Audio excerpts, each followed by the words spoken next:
रहीम अस्सलाम वालेकुम नाजरीन। प्रोग्राम सच तो ये है कि साथ मैं हूँ बाबर गौरसी। नाजरीन, आज हम अपने प्रोग्राम में बात करेंगे पाकिस्तान की मईशत, बजट और सियासी सूरत हाल पर।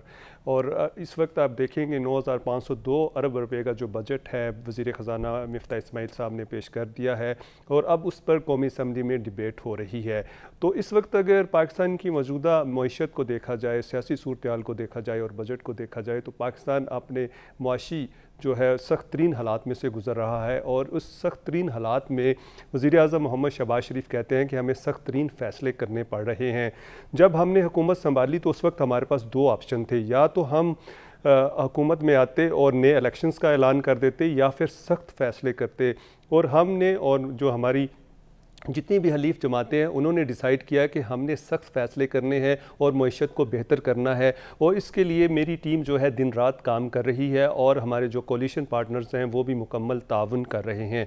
उन्होंने कहा कि हमने अब सियासत को नहीं रियासत को तरजीह देनी है। सियासत भी होगी लेकिन पहले रियासत की बात होगी। उन्होंने कहा कि IMF से जो माहिदा किया गया था अगर उस पर अमल किया जाता तो आज हमें ये दिन ना देखने पड़ते। और उनके साथ उन्होंने ये भी कहा कि जो मालियाती इदारे हैं और दोस्त ममालिक हैं उनको जो पुरानी हुकूमत थी इमरान खान ने नाराज़ किया, जिसकी वजह से आज हमें मुआशी मुश्किलात का सामना है। और उन्होंने कहा कि जितने भी जो कौमी इदारे हैं वो हमारे साथ खड़े हैं और हम उनकी मुशावरत से फ़ैसले कर रहे हैं। इस वक्त अगर देखा जाए तो अभी 2.3 अरब डॉलर जो हैं वो चाइना ने दे दिए हैं। और अगर ये पाकिस्तान की मईशत में आते हैं, ज़र मुबादला के ज़खायर भी बढ़ेंगे, डॉलर की जो कीमत है वो भी नीचे आएगी। और इसके साथ साथ आप देखेंगे जो पेट्रोलियम प्राइसेस हैं, बिजली की जो कीमतें बढ़ाई गई हैं उन पर भी असर होगा, वो भी यकीनन कम होंगी। और इसके साथ साथ अगर IMF से मुआहदा हो जाता है, world bank, Asian development bank और दूसरे जो फाइनेंशियल इंस्टीट्यूशंस हैं वो पाकिस्तान की मदद कर देते हैं, तो फिर ये होगा कि पाकिस्तान की मईशत संभलना शुरू हो जाएगी। और जो महंगाई की शरह है जो आज है 28% वो भी कम होना शुरू होगी। और इस हुकूमत का सबसे बड़ा जो इक़्तिदार में आने का यही था कि हमने मईशत को बेहतर करना है और जो हमने GDP ग्रोथ रेट जो रखी है 5.956 तक लेके जाना है और इसी तरह टैक्स रेशो को बढ़ाना है। इसके साथ साथ उन्होंने कहा कि हमने एक नया टैक्स जो है वो इंट्रोड्यूस कराया है, उसको सुपर टैक्स कहते हैं, जो कि 13 तकरीबन जो ऐसी इंडस्ट्रीज़ हैं उन पर लगाया जाएगा जिनका हजम बहुत बड़ा है। और उसके साथ साथ उन्होंने कहा है कि जो दुकानदार हैं 25,000 दुकानदारों को हम टैक्स नेट में लेकर आएंगे और वो जो है वो 25 लाख जो हैं वो सिर्फ़ और सिर्फ 2 से 3 हज़ार रुपये देंगे और उसके अलावा उनको FBR पूछेगी नहीं। वो इस तरह के बहुत से जो हैं चीज़ें नई जो हैं लेकर आ रहे हैं मिफ्ता इस्माइल। लेकिन इसके साथ साथ अगर देखा जाए तो अगर तो मईशत ठीक हो जाती है तो उसका नून लीग और कोलिशन पार्टनर्स को बहुत फ़ायदा होगा। और लेकिन अगर मईशत संभलती नहीं, हालात इसी तरह रहते हैं, मुश्किल से मुश्किल फ़ैसले होते हैं, फिर उसका नुकसान सिर्फ़ और सिर्फ नून लीग को होगा। जो दूसरे कोलिशंस हैं वो बाद में जब इलेक्शंस में जाएंगे वो कहेंगे कि जी हमने तो आपको सपोर्ट किया था, आप उसको सही तरीके से आगे तक नहीं ले जा सके। इस पर हम बात करेंगे और साथ साथ ये भी जानने की कोशिश करेंगे इस वक्त जो हुकूमत है क्या ये इसी तरह अगर मुश्किल फ़ैसले करते रहे तो जो गरीब है वो गरीब तर से होता चला जाएगा और उसका सबसे ज़्यादा असर जो है आम आदमी पर पड़ेगा। और इस वक्त आप देख सकते हैं कि बिजली और इसके साथ साथ गैस, इसके साथ साथ रोज़मर्रा ज़रूरियात की चीज़ें, फल फ्रूट्स, जितनी भी खाने की चीज़ें हैं वो उन पर ना सिर्फ टैक्सेस लगाए जा रहे हैं बल्कि वो महंगी से महंगी होती जा रही हैं। तो इसलिए हुकूमत को अब रिलीफ भी देना चाहिए। दूसरी साइड पर हुकूमत कहती है कि हम जो सोशल सेक्टर है उसमें रिफॉर्म्स करने जा रहे हैं, 2,000 रुपये दे रहे हैं जिनकी आमदन जो है 40,000 से कम है।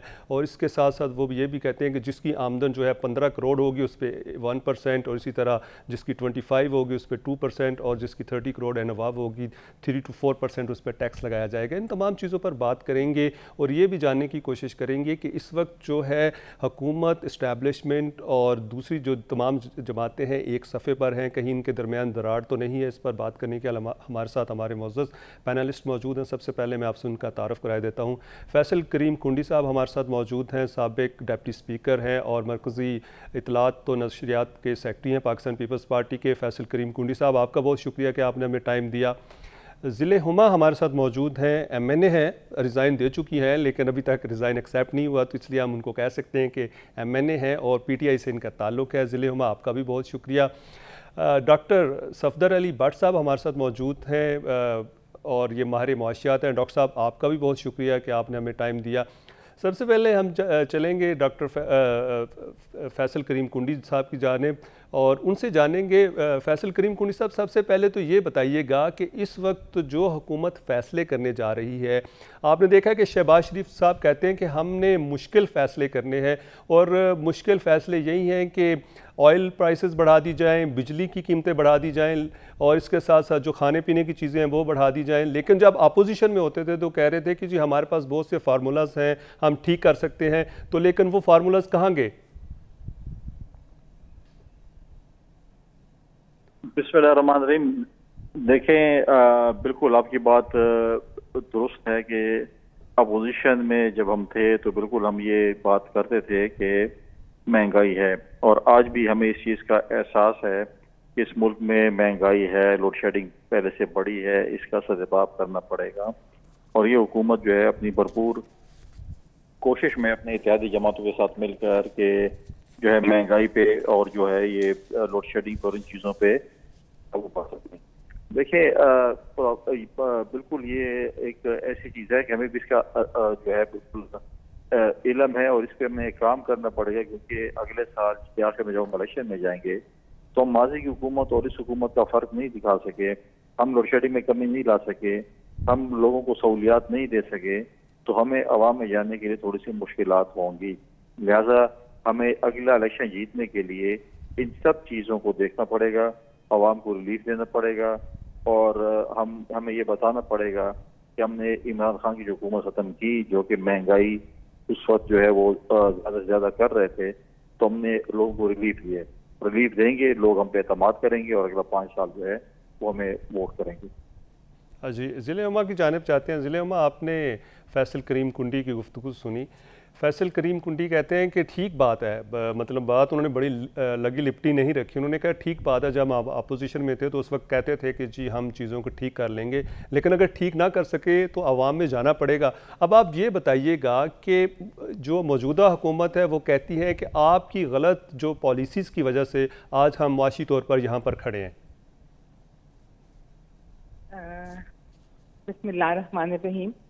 पहले तो फैसल करीम कुंडी साहब ने जो बात की है वो एक अवामी आदमी है और पॉलिटिशियन है, और पॉलिटिशियन की सोच हमेशा यही होती है कि उसने अवाम से रुजू करना है, लोगों से वादे करने हैं, लोगों को मुस्तकबिल की प्लानिंग करनी है मुस्तकबिल लोगों के साथ कि वो फ्यूचर में उनको क्या रिलीफ देंगे, उनकी ज़िंदगी को आसान कैसे बनाएंगे और उनके लिए क्या कुछ कर सकते हैं। तो ये तो नज़र आ रहा है कि हालात उनके लिए भी बहुत ज़्यादा मुश्किल है, लेकिन ये मुश्किल इन्होंने खुद चुनी है।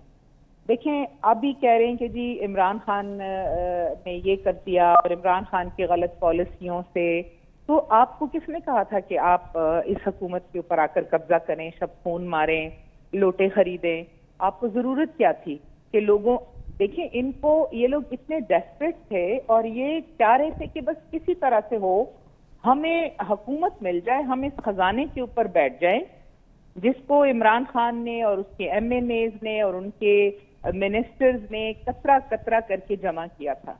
मैं खुद MNA हूं, मैं यकीन माने कि हम लोगों को एक एक पाई का जो है ना हिसाब देना पड़ता था। हमारी एक लिमिटेड तनख्वाह थी, उसमें हमने गुजारा किया है।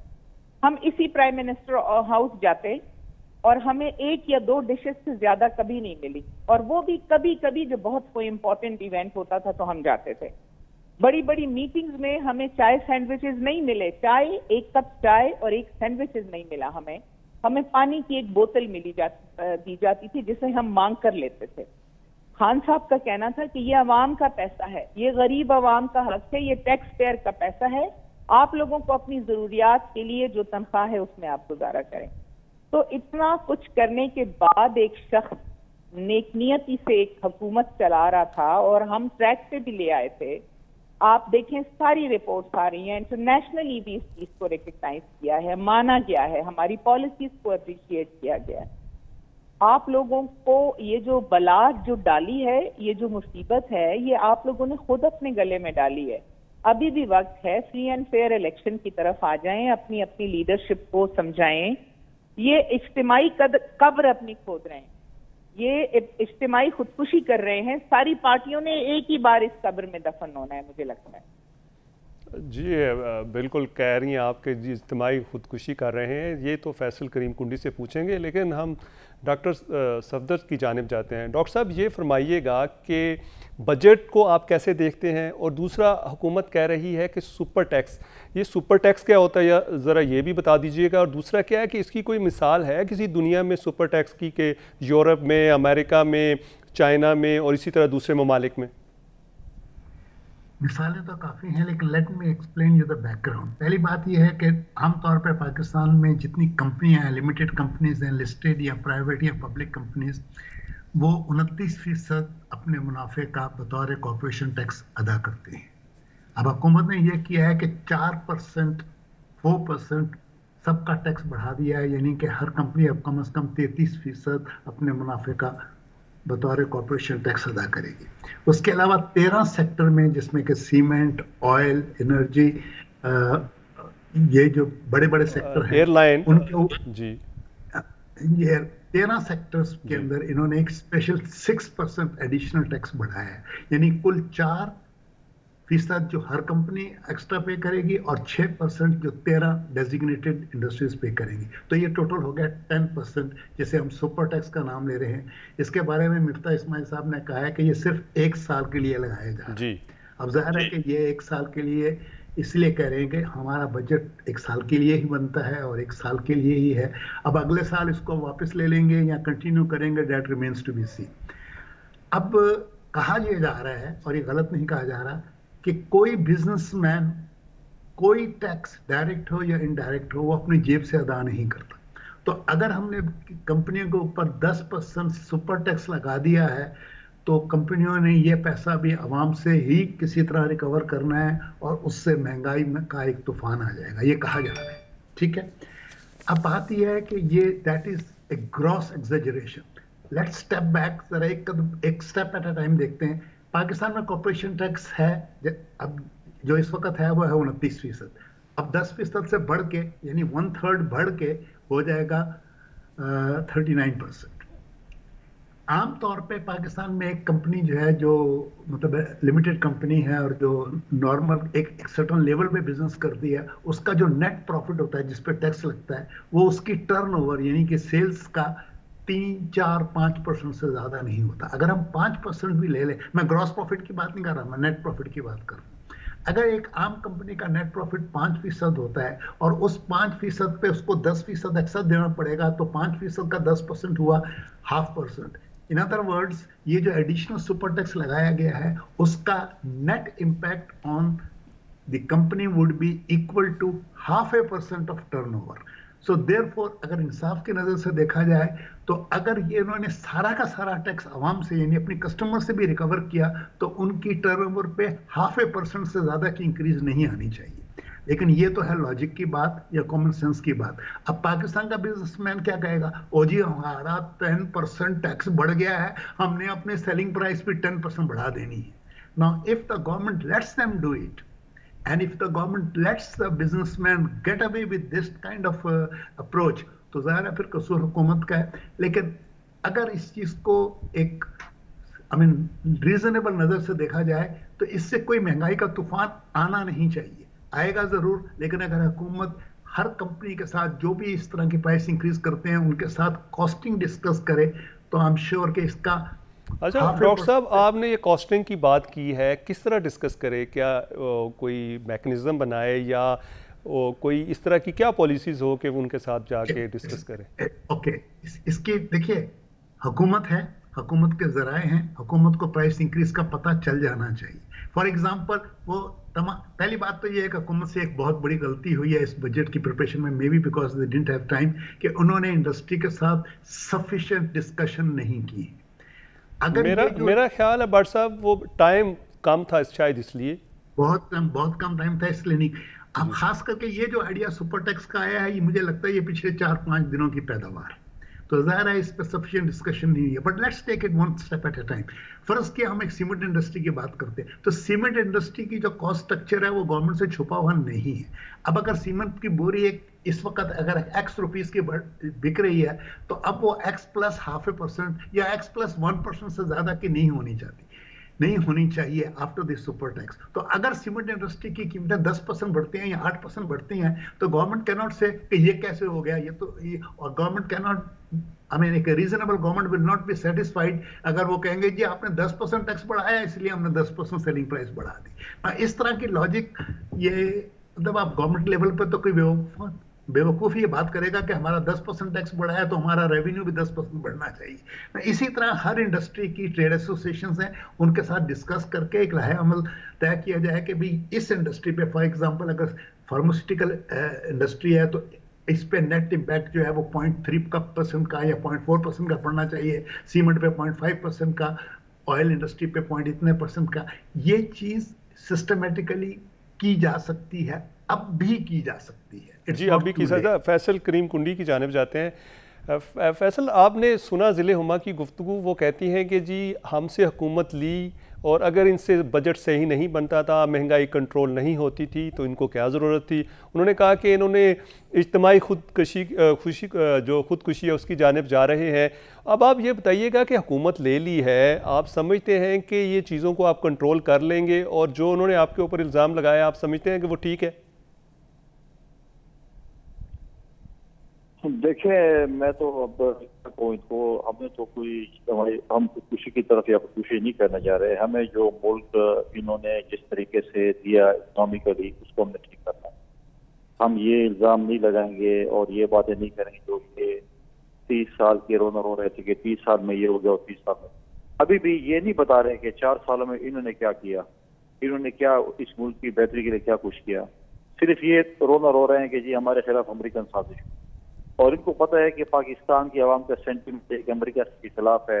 जो किसी ने बता दें कि अमेरिका के खिलाफ आप नारे लगाएं तो शायद आपको जो है वो हमदर्दी हासिल हो जाएगी।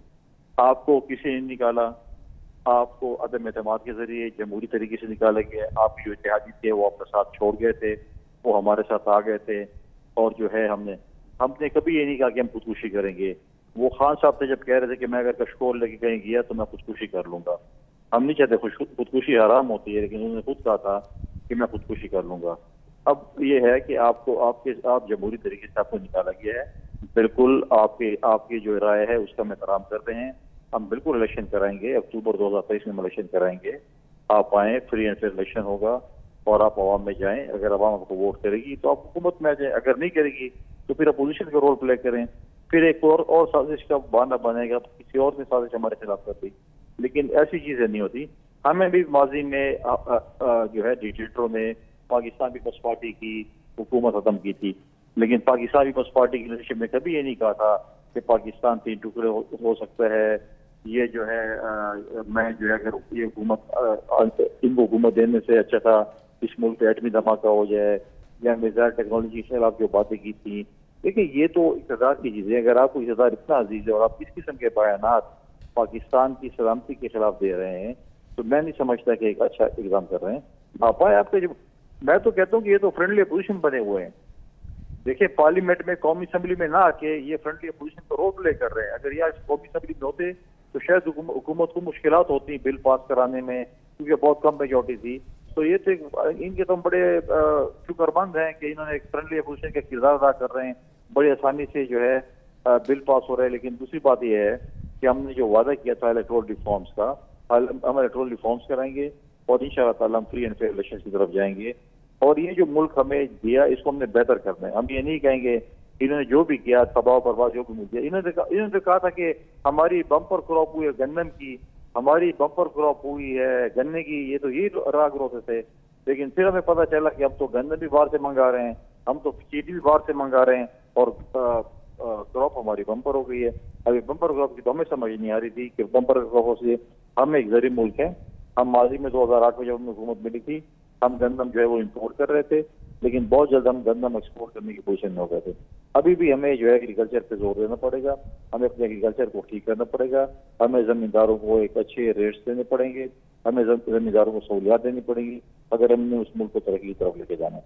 अच्छा, फैसल करीम कुंडी साहब, उन्होंने ज़िले उमा ने एक आपके ऊपर इल्ज़ाम भी लगाया है कि जी आपने जो है हमारे जो MNS हैं उनको तोड़ा है, MPAs को तोड़ा है और तब जाकर हुकूमत बनाई है, हालांकि ऐसा नहीं होना चाहिए था।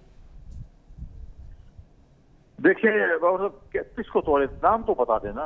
अगर इनके इत्तेहादी को छोड़ के चले गए हैं, इत्तेहादी को इनके तो मतलब है कि कोई, मेरे ख्याल है जो इनके लोग थे उन्होंने आपको वोट भी नहीं दिए।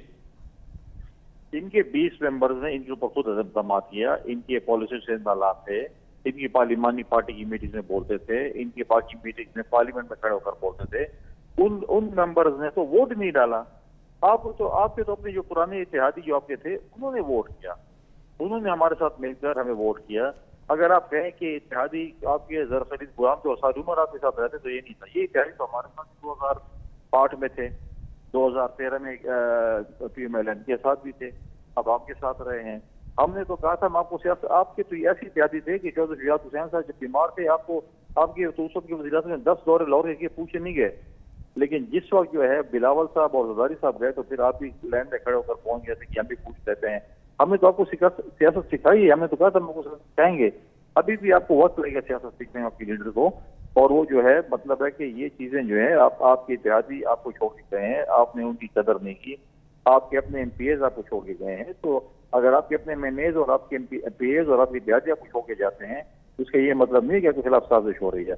और हमने आपके मेंबर्स का वोट इस्तेमाल नहीं किया, हमने इत्तेहादी जमातों का जो है वो वोट इस्तेमाल किया। जी बिल्कुल, फैसल करीम कुंडी कहते हैं कि हमने जो छोड़ कर गए हैं PTI को उनके वोट्स नहीं लिए, हमने इत्तेहादियों के वोट लिए हैं और इत्तेहादी भी आपसे नाराज़ थे और आपके लोग भी आपसे नाराज़ थे। इस पर हम मज़ीद गुफ्तगू जारी रखेंगे, लेकिन नाज़रीन जहाँ पर टाइम हुआ है एक ब्रेक का, लेते हैं ब्रेक, हमारे साथ रहिएगा।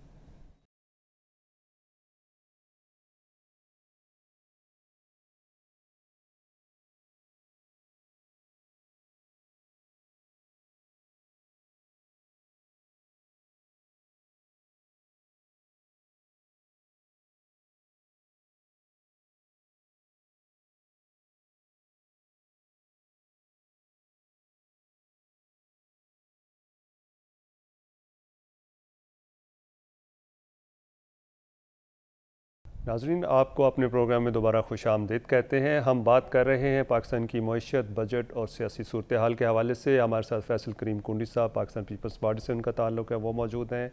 ज़िले हुमा PTI से उनका ताल्लुक़ है, डॉक्टर सफदर अली भट्ट माहिर मुआशियात हैं। तो हम चलेंगे ज़िले हुमा की जानिब। ज़िले हुमा, आपने फैसल करीम कुंडी की गुफ्तगू सुनी, उन्होंने कहा कि जी हमने तो कुछ नहीं किया, आपके इत्तेहादी भी आपसे नाराज़ थे, आपके अपने मेंबर्स भी आपसे नाराज़ थे, और उन्होंने साथ साथ ये भी कहा कि जो वो पॉलिसीज़ बनाना चाहते थे, जो उन्होंने नारे लगाए थे 200 अरब लेके आएंगे, उसके साथ साथ उन्होंने कहा हम 50 लाख घर देंगे, 1 करोड़ मुलाजमतें देंगे, तो उन्होंने कहा कि वो ना दे सके, लेकिन उसकी वजह से जो है मईशत को बड़ा नुकसान हुआ। देखें, ये लोग कहते हैं कि हमने कुछ नहीं किया, ठीक है, जमहूरी तरीके से हम लोग आए हैं और तहरीक अदम एतमाद लेके आए हैं। तो फिर ये जो सिंध हाउस में जो मवेशी मंडी लगी थी वो क्या था, फिर जो मैरियट में नोटों के ब्रीफ केस तकसीम हुए थे वो क्या था। अच्छा, दूसरा, किस तरीके से इन्होंने एक चलती हुई हुकूमत को। ज़िले उमा, वैसे मेरा यहाँ पे एक सवाल है, आपकी बात सही है, ये गलत है कि जी जिस तरह सिंध हाउस में हुआ या मैरियट में हुआ, लेकिन जो आपके मेंबर्स थे जिनको आपने खुद टिकट्स दिए थे, जब वही आपसे नाराज़ हो गए तो फिर आप ऐसे लोगों को टिकट्स ही क्यों दे रहे हो, ख़ासकर उन लोगों को जो तो वेमेन सीट पे थे, रिजर्व सीट्स पे थे। जो मेरी बात सुने, हम रिजर्व सीट पे 28 MNAs थी, ठीक है जी, 28 में से अगर 3 चली गई 25 तो रह गई ना जी। इसी तरह हर पार्टी में कमजोर लोग होते हैं जिनका नजरिया सिर्फ पैसे बनाना होता है। कुछ नजरियाती लोग होते हैं जो कि पार्टी के साथ खड़े होते हैं, कुछ लोग ऐसे होते हैं जो अपना वक्ती मफाद हासिल करने के लिए आते हैं। हम भी खड़े हैं, मुझे भी 2-3 बड़ी जमातों से ऑफर आई और ठीक ठाक ऑफर आई, मैंने तो किसी से बात नहीं की। मैंने उनको एंटरटेन किया, उन्हें चाय पिलाई, क्योंकि हमारे कुलीग हैं, आपस में हम दुश्मनी तो नहीं मोल सकते, लेकिन नजरिया अपना अपना। मैं अपने लीडर के नजरिए के साथ खड़ी हूँ।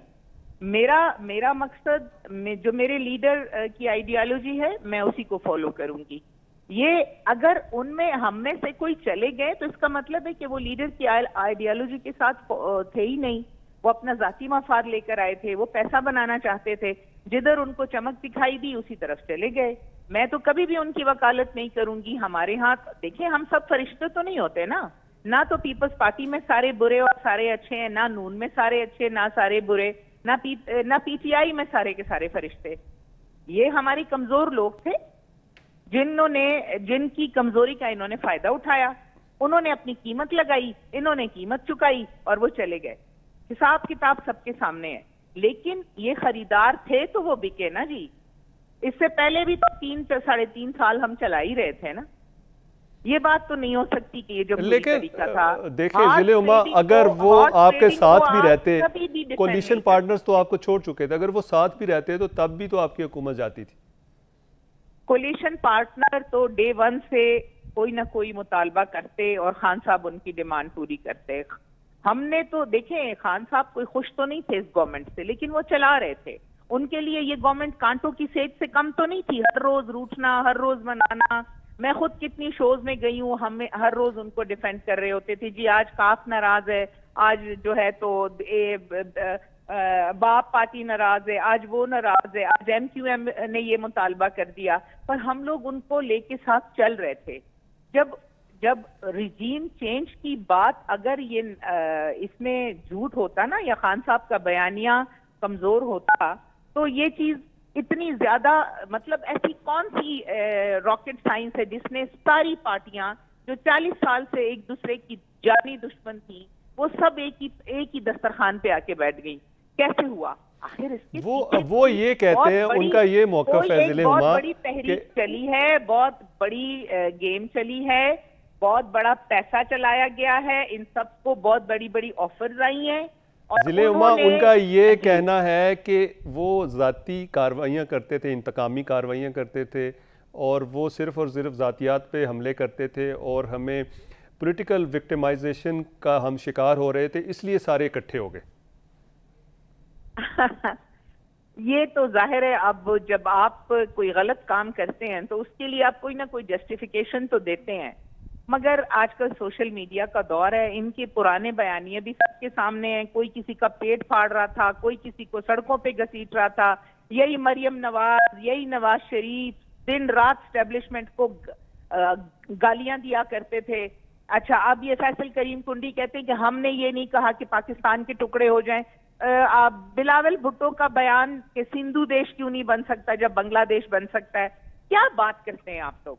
किस तरह का आप लोग इन चीजों को जस्टिफाई कर सकते हैं? नहीं कर सकते। लेकिन देखे चले, ये तो है, लेकिन आप में और उनमें क्या फर्क रह गया? एक रिकॉर्ड है, हम में क्या फर्क है? हम अपना काम कर रहे हैं, अपने नजरिए पे खड़े हैं। हम साफ शफाफ इलेक्शन चाहते हैं। हमने ओवरसीज को वोट का हक दिया, हमने उनके लिए बहुत सारे ऐसे इकदाम किए जिससे वो उनको भी अपने पाकिस्तानी होने पे फख्र था। हमने एहसास प्रोग्राम में गरीब लोगों के लिए ये 2000 बताते हैं, वो मरियम औरंगजेब उंगलियां दिखा के कहती है पूरे 2000, और हम 12,000 रुपए फी कस बंदे को दे रहे थे। उसके लिए ये लोग रोडों पे होते थे।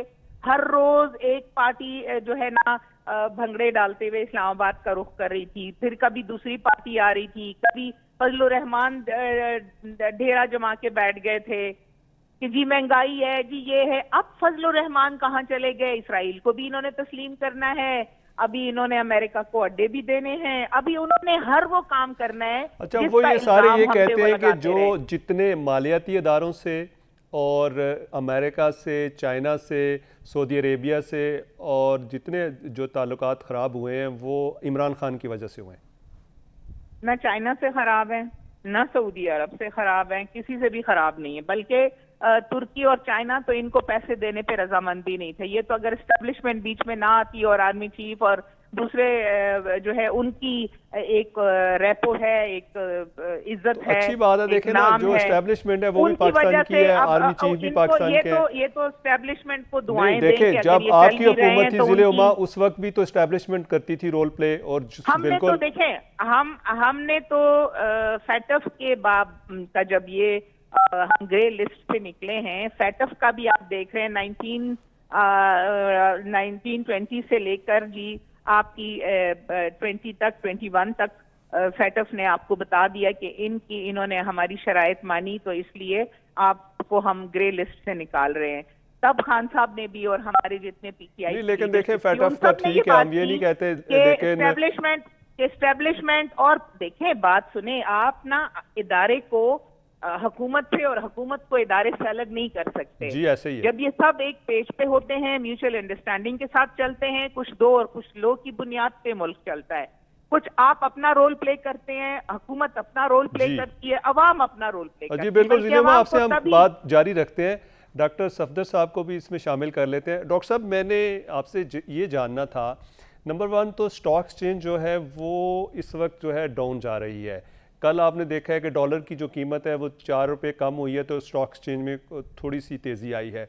और इसके साथ साथ जो डेट मैनेजमेंट है उसको कैसे हम कंट्रोल कर सकते हैं और उसकी मैनेजमेंट कैसे कर सकते हैं, और आईएमएफ से हम कैसे जान छुड़ा सकते हैं, और क्या आईएमएफ से फ्यूचर में जान छूटने वाली है? Sir, let's take one thing at a time. आज स्टॉक एक्सचेंज तकरीबन 1950 पॉइंट गिरा है, और उसकी जो वजह है वो मेनली ये सुपर टैक्स के अनाउंसमेंट है। देखिए, स्टॉक एक्सचेंज क्या है? Stock exchange represents investors, those people who have bought shares in companies.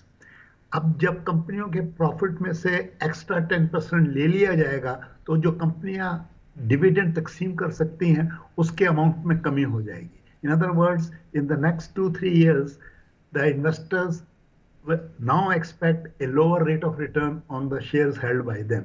उसका जो इस्तरारी इफेक्ट था वो ये था कि आज इकट्ठी 1950 पॉइंट स्टॉक एक्सचेंज गिरी है। But this is not, I mean, this is the shock that the stock exchange has taken. Next 2-3 days तो ये सूरत हाल रहेगी, लेकिन the situation will stabilize. It will not remain down. दूसरी बात आपने अर्लियर पूछी थी कि ये सुपर टैक्स क्यों लगाया गया है। उसके लिए मिफ्ता इस्माइल साहब ने जो रीजन दिया है, विच इज क्वाइट प्लॉजिबल, वो ये है कि हमारा पिछले कई सालों से, सिर्फ ये पीटीआई की हुकूमत की बात नहीं है, उससे पहले भी हमारी गवर्नमेंट का जो टोटल फिस्कल डेफिसिट है, यानी जो गवर्नमेंट का रेवेन्यू है और गवर्नमेंट का एक्सपेंडिचर है, उसमें जो डेफिसिट है वो हर साल बढ़ता चला जा रहा है। और अब इस वक्त सूरत हाल ये हो गई है कि ये नजर नहीं आता कि ये डेफिसिट कब खत्म होगा। अब जब हम आईएमएफ के पास गए हैं तो आईएमएफ कहता है कि भी आप कर्ज तो ले रहे हैं, आपके लिए स्ट्रक्चरल ये तब्दीली भी कर रहे हैं, ये टैक्स भी ले रहे हैं, लेकिन आपका जो डेफिसिट है ये कैसे खत्म होगा। तो उन्होंने नेचुरली, मैं ये तो नहीं कहता कि उन्होंने कहा आप सुपर टैक्स लगाओ, पर उन्होंने जरूर ये कहा है कि आप अपना गवर्नमेंट का फिस्कल डेफिसिट ड्रास्टिकली रिड्यूस करने के लिए कोई ड्रास्टिक स्टेप्स करें। तो this is what they have come up with, और इन्होंने ये 10% सुपर टैक्स लगाया और ऐलान किया कि सिर्फ 1 साल के लिए है। अगर हम 1 मिनट के लिए मान लें कि ये सिर्फ 1 साल के लिए है, तो 1 साल में गवर्नमेंट इस सुपर टैक्स से कितना एक्स्ट्रा टैक्स। अच्छा डॉक्टर साहब, मैं आपसे ये भी साथ जानना चाहता हूँ कि हमेशा जो आईएमएफ है या जितने फाइनेंशियल इंस्टीट्यूशंस हैं वो इस पे क्या कहते हैं, बिजली पे, पेट्रोलियम मसनूआत पे, और इसी तरह बेवरेजेस पे, और जो रोज़मर्रा की ज़रूरियात की चीज़ें हैं उन पे क्यों कहती हैं टैक्सेस लगाएं? वो क्यों कोई ऐसी तजवीज़ नहीं देते कि कोई और जगह से रेवेन्यू कलेक्ट किया जाए? ओके, अब ये सुपर टैक्स है, ये तो किसी इंडस्ट्री स्पेसिफिक नहीं है ना जी, ये तो जनरल सारी कंपनियों पे। बाकी ये जो कहते हैं कि बिजली पे या तेल पे क्यों टैक्स लगाया जाए, आपको पता है इस वक्त पाकिस्तान में किसी पेट्रोलियम प्रोडक्ट पे कोई टैक्स नहीं है। वो कैसे डॉक्टर? इस वक्त कोई टैक्स नहीं है, ना पेट्रोल पे है, ना डीजल पे है, ना तेल पे है, इस पे कोई टैक्स नहीं है। 15 जून तक जो जिस दिन ये इन्होंने कीमतें बढ़ाई हैं, उससे पहले तक हुकूमत ऑयल की प्राइसेस पे सब्सिडी दे रही थी। मैं पॉलिटिक्स में नहीं जाना चाहता, but that was a political decision made earlier कि दुनिया भर में ऑयल की कीमत बढ़ रही थी, crude oil had gone to $124 a barrel, अब वो नीचे आ गया 109 पे है। लेकिन क्रूड ऑयल जब $124 बैरल पे होगा तो पाकिस्तान में पेट्रोल की कीमत वो नहीं हो सकती जो थी। लेकिन हुकूमत ने वो कीमत मेंटेन रखी 3 महीने और सब्सिडाइज करती रही, यानी हुकूमत अपनी जेब से उसकी कीमत अदा कर रही थी।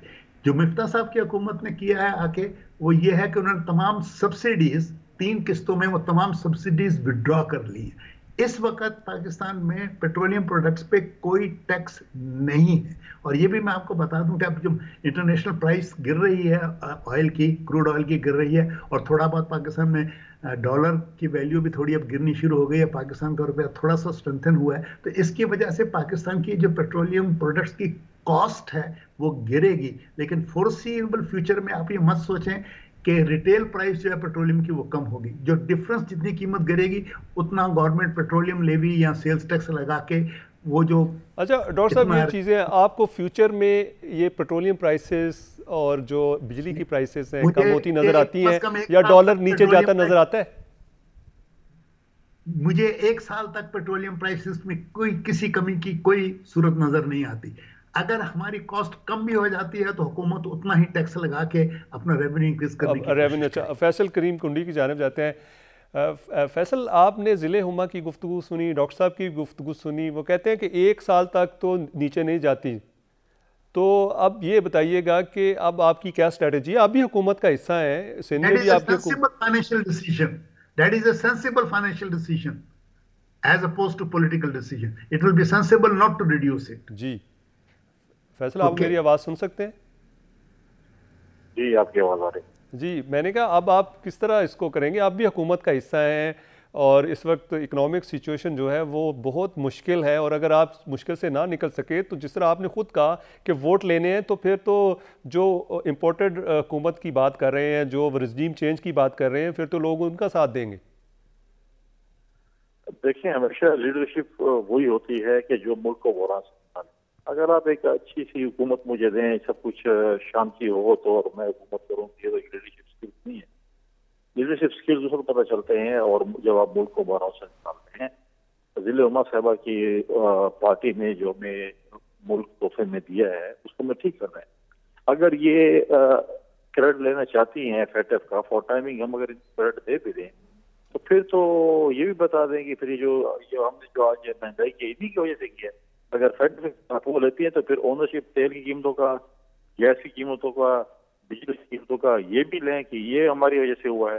फिर आज ये बात कर रही हैं कि जो तस्लीम करना पड़ेगा। मुझे बताएं कि इनके दौर हुकूमत में जो जी बिल्कुल फैसल करीम कुंडी साहब, टाइम ख़त्म हो गया। आपका बहुत शुक्रिया ज़िले उमा, आपका बहुत शुक्रिया डॉक्टर सफदर भट्ट, आपका बहुत शुक्रिया। जी नाज़रीन, आपने हमारा प्रोग्राम देखा।